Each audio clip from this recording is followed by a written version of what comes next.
शिवाजी महाराजांची कीर्ती बेफाम होती. महाराजांची कीर्ती बेफाम, भल्या भल्या उठलाय घाम. याला कोण घालीले सना, दरबारी कुस्ती बेगम. बडी बेगम म्हणजे आली शहाची आई बर का. नजरेत तिच्या अंगार, दरबार झाला गपगार. कुणी घेई ना पुढाकार, साऱ्यांनीच मानली हार. इतक्यात अचानक एक सरदार उठला, बोलला, हम लाएंगे शिवाजी को. आणि त्याने विडा उचलला. नाव त्याचं अफजल खान. नाव त्याचं अफजल खान. जिथं जगता जणू सैतान. खान बोलला छाती ठोकून, शिवबाला टाकतो चिरडून.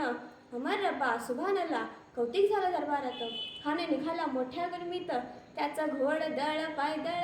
फौज फाटालई बकळ, अंगी 10 हातींचा बळ. वाहणारा कापे चळचळ.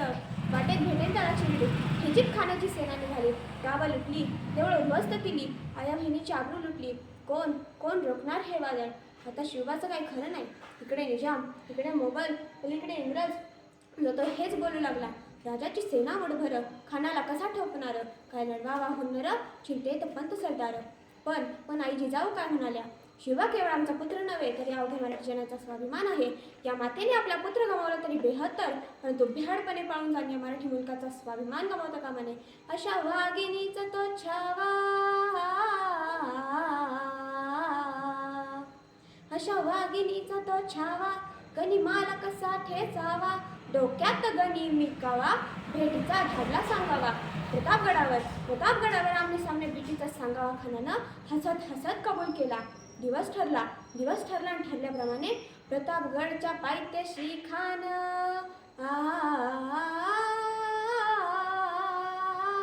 प्रतापगडच्या पायथ्याशी खान.